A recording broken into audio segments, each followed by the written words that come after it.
on Network Africa.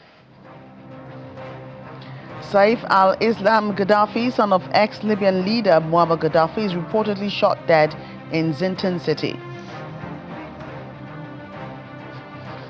African leaders speak up for continent's development at the World Government Summit underway in Dubai, United Arab Emirates. Plus, today, February 4, marks World Cancer Day, with the theme United by Unique.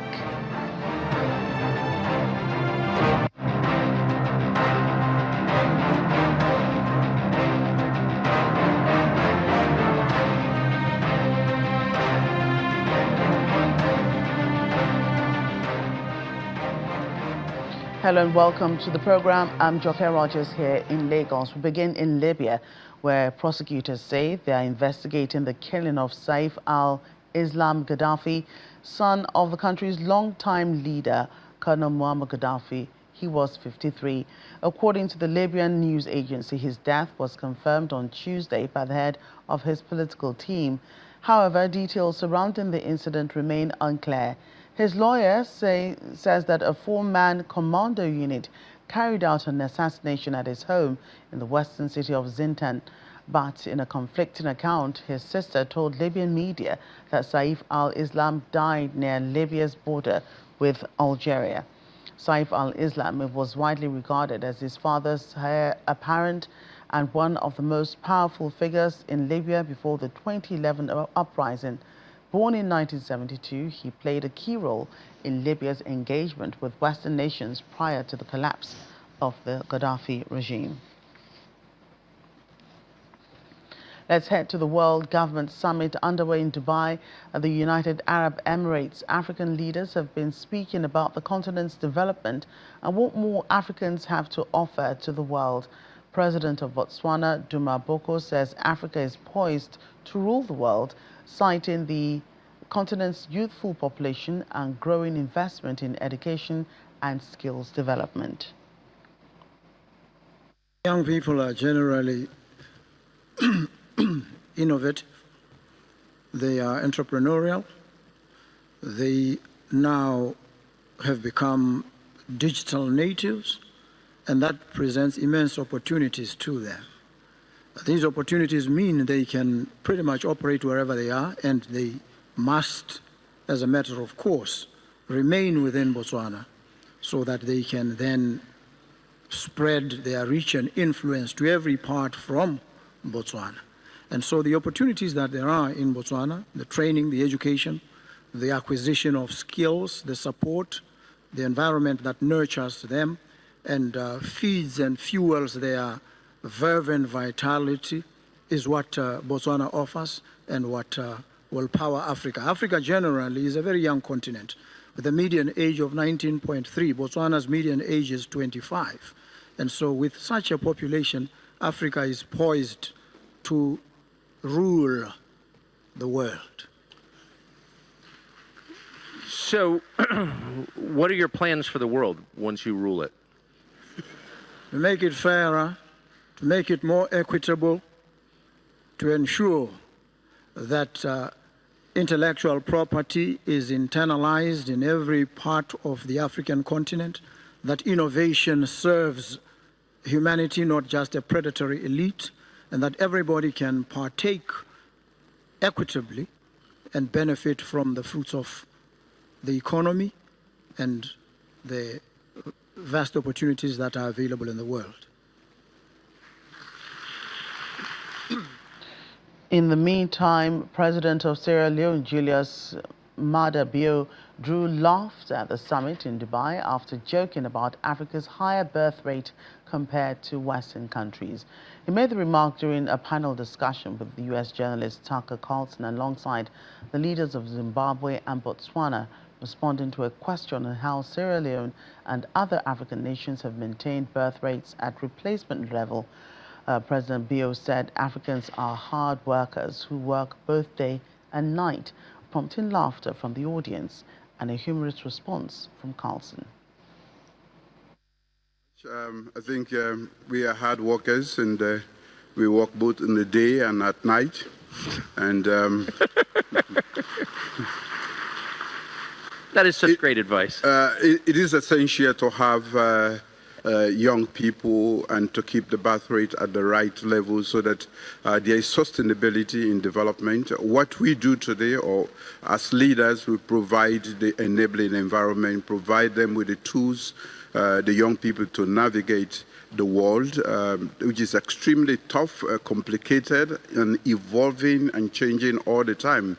So it is our responsibility to bear that in mind. We have to plan ahead, be ahead of the curve to be able to replace accordingly so that we don't have a gap in our development process. So we have been busy producing as much as we can, a lot of good people, and we are investing in their education so that they are fit for purpose for a world that is becoming digital and, of course, going extremely to the edge of technological advancement. Definitely. In fact, what my administration did was to make sure that we provide basic primary and secondary education free of charge to the citizens. Every child born in Sierra Leone can go to school and finish high school without paying a penny. We don't just provide tuition, we also make sure that we provide other essentials to make it possible so that nobody has excuse not to go to school, because in the 21st century, without education, definitely you can make it. And we do not just want to make it at the personal level, family level. We want to grow as a nation. The UN Women and its partners have been holding discussions with African traditional community leaders in a conference focused on driving change and gender-based violence prevention in Lagos. This year's conference drew participation from traditional leaders within and outside of Nigeria. Our Foreign Affairs correspondent Amarachi Bani reports. Who are not easily seen. For 2 days, officials of the UN's Agency for Women, UN Women, several traditional leaders within and outside Nigeria, and government representatives have been brainstorming the issue of gender-based violence. Speaking on the sidelines of the event, Regional Director, United Nations Women, West and Central Africa, Dr. Maxine Winato, explains why Nigeria is championing this cause. Addressing traditional issues like transforming norms, making norms progress, has become critical in addressing gender-based violence. And we have seen Nigeria spending a lot of efforts to help women in the economy, help women in the politics, like participation of women in politics and decision-making. And this area is an area now that we are seeing a lot of progress. When traditional leaders speak against harmful practices, when you declare that widows must not be dispossessed, that girls must not be harmed in the name of custom, that no household should tolerate abuse, you do more than enforce rules. The Lagos State Commissioner for Health, Dr. Akin Abayomi, is here to show support and share insights into efforts at curbing the issue in the state. We ensure survivor support systems, strengthen reporting mechanisms, and legal enforcement. Our Ministry of Women's Affairs and Poverty Alleviation continues to advance policies that protect families, empower women, and address the socio-economic vulnerabilities that fuel abuse. Some of Nigeria's most prominent traditional rulers have prioritized their attendance and share wisdom applied in dealing with the issue in their areas of jurisdiction. Marriages are between families. So we give our daughter to you. Take her as your daughter. And if you harm her, she comes back to us and we'll protect her. So in the 21st century, there's no place for gender-based violence. In Agbo, as you can see, this is one of my female chiefs. That's how I've decided to approach things. My father was the first to have made some female chiefs in Agbo, and I intend to make many, many more. For me personally, how I've helped in Agbo, when it comes to cases like divorce, in my kingdom at the palace, I try to make sure that if a divorce is going to be imminent, that the man is made to take his responsibilities. Culture is a way of life and it is man-made. This means it is subject to change. The UN Women hopes these traditional rulers will help change the norms and practices for the better. Amarachi Ubani, Channels Television News.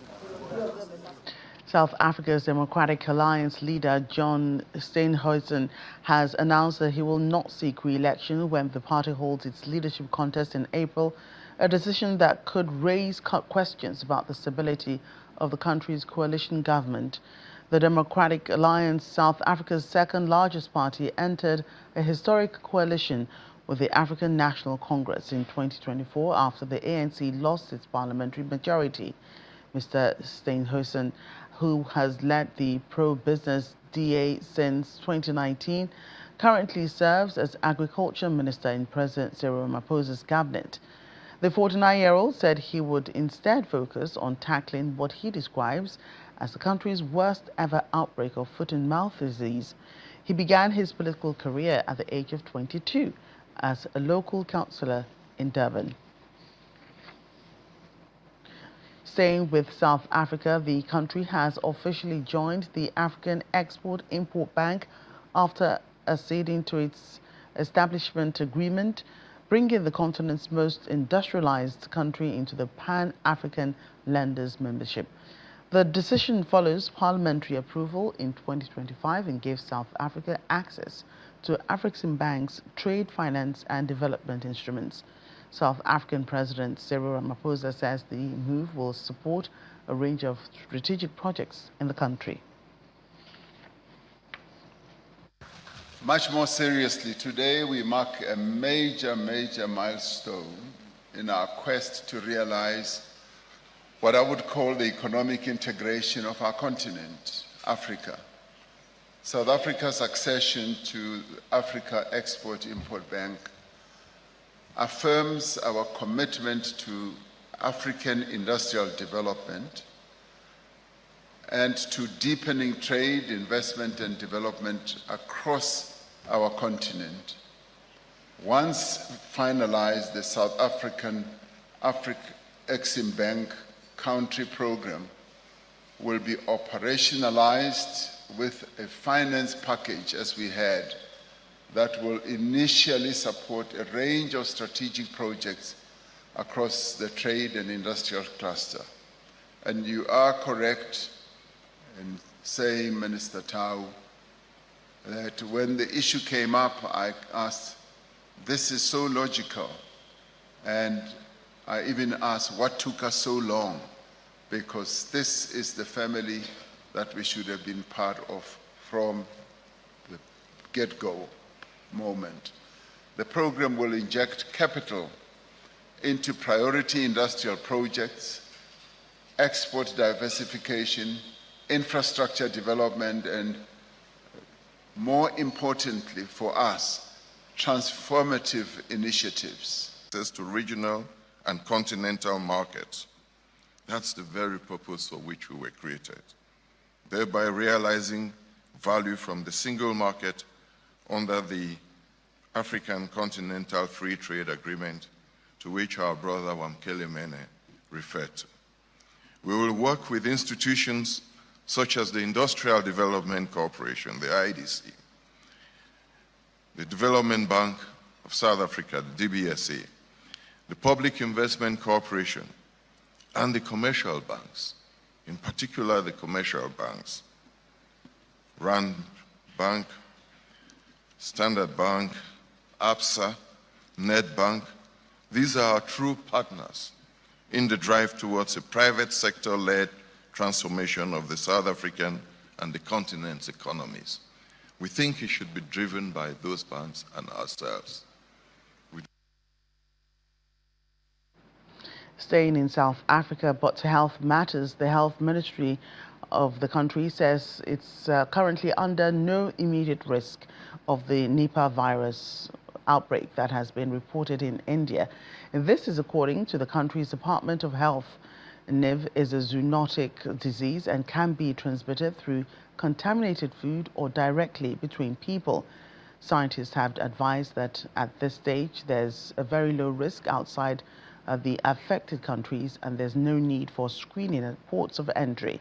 The rare virus can be transmitted from animals to humans through direct contact with infected animals like bats, pigs, or horses, and by consuming fruits or fruit products such as raw date palm contaminated by infected fruit bats. And still to come on the program.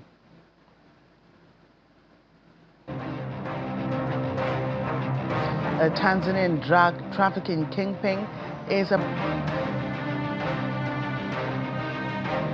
Welcome back. As the world marks Cancer Day, the World Health Organization and its Cancer Research Agency, the IARC, has released a new global analysis that says up to 4 in 10 cancer cases worldwide could be prevented, as Africa faces a disproportionately high burden from preventable causes.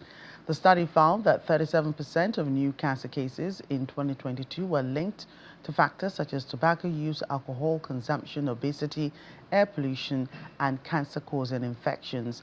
In sub-Saharan Africa, preventable cancers among women were estimated at 38%, higher than many other regions globally.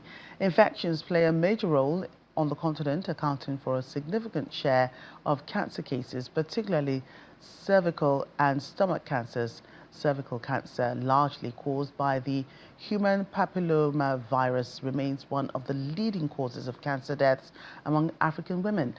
The WHO says stronger prevention measures, including vaccination against HPV and hepatitis B, tobacco control, and improved access to healthcare, could save millions of lives across Africa and ease pressure on fragile healthcare systems.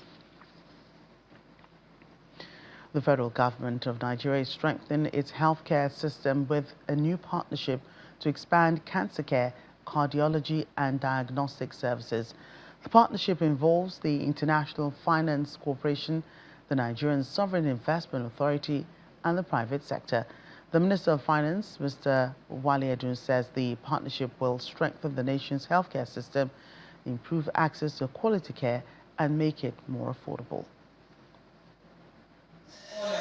Government officials and members of development finance institutions are converging to discuss the latest federal government collaboration in cancer and cardiology care. The meeting is building on the success of previous interventions to improve access for cancer patients. Medical tourism by half has gone down, but also others are really coming for medical tourism in Nigeria. Despite all what you may hear on the quality side, things are actually getting better. And of course, the clinical governance and patient safety is a core priority we're driving. Everything that needs to be said about the importance of the health sector as an economic engine. And then you put alongside it the various derivatives that can help grow the GDP. And you have an important driver of the new economy in Nigeria. Under this partnership, the International Finance Corporation and the Nigeria Sovereign Investment Authority are partnering with the private sector to create 1,700 jobs and train 500 specialized medical professionals to address the growing burden of non-communicable diseases.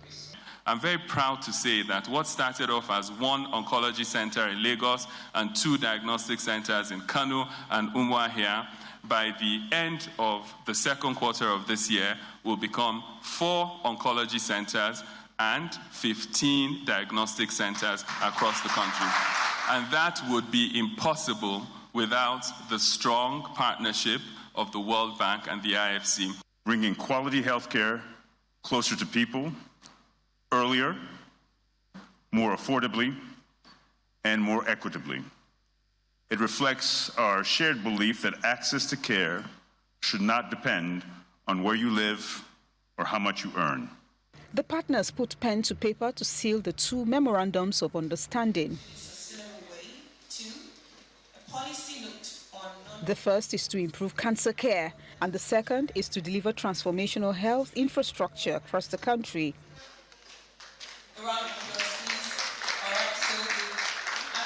The partners are hoping that the agreements will make healthcare more equitable as the International Finance Corporation plans to invest $24 million under the partnership. Sarah Chimugu, Channels Television News.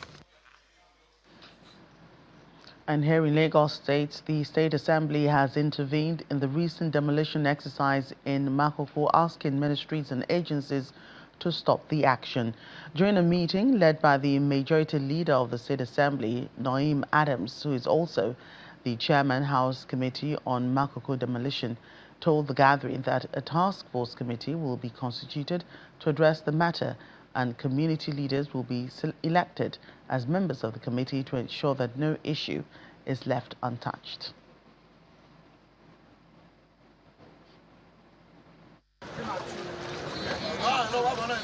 Makoko, a historic waterfront community in Lagos, Nigeria, built on stilts over the lagoon, is currently threatened by the state government's demolition exercise over what the government describes as a regeneration plan.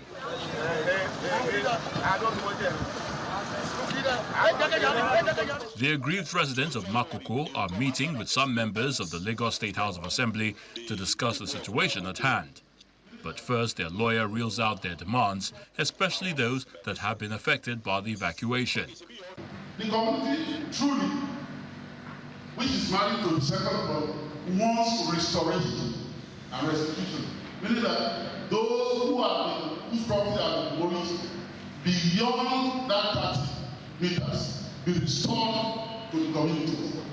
And these ones are not behaving like, they are not behaving like adults who cannot see what, even though the government has also declared what the potential of government will be. So they want restoration to that, and they want compensation. Residents appealed to the state government to stop the demolition exercise. They also announced that from now on, they will take their destiny in their hands in the negotiations with the government. We want a stop to this demolition. We want compensation for our people. As a matter of fact, Makoko is a heritage that shouldn't go away. The special advisor on Aegis and urban development to the state government says government has constantly engaged the people of Makoko on the ongoing regeneration plan and assures of laudable plans for the community. Mr. Governor committed $2 million, and we're expecting the counterpart funding from the United Nations agencies, $8 million, for us to do the first phase. Up to today, we have not gotten it. We have had meetings with them, and they have told us that they will go on a fundraising to come and support the people of Makoko. Recently, sometimes last year, there was an high-tension cable fell in another part of Lagos and people died. And it was a decision was taken. So it is not only in Makoko alone that we should now clear the high-tension corridor, including the Lekki axis. Another incident touched on by the lawmakers is the issue of palliatives distributed by Yaba LCDA chairman to the displaced persons, a gesture the lawmakers feel was not appropriate at that time. I took rice, I took curry, I took beans. You have mentioned, where do you want them to cook it? Where will they eat it? Then is it rice that you mean as palliative? In the meantime, the State House of Assembly is asking ministries, departments and agencies to stop the ongoing demolition in Makoko, Shogunro and other communities. All demolitions will be stopped until further notice. That is number one. Number two, that's the task force that they want to constitute. We want to see the list of the task force because we want the residents to be duly involved. The Lagos State House of Assembly assures the people of due compensation and has promised to visit the area to ascertain the impact of measures carried out so far by the state government.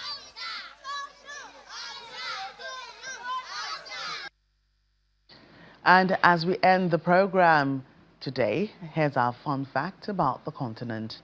Did you know that Tanzania, located in East Africa, is a land of superlatives featuring Africa's highest point, Mount Kilimanjaro, lowest point, Lake Tanganyika, and largest concentration of wild animals. It's famous for the great migration in the Serengeti, the Ngorongoro crater, and 3 climbing lions. Zanzibar, a popular archipelago, is known for its spice trade and for holding the world's shortest war in history.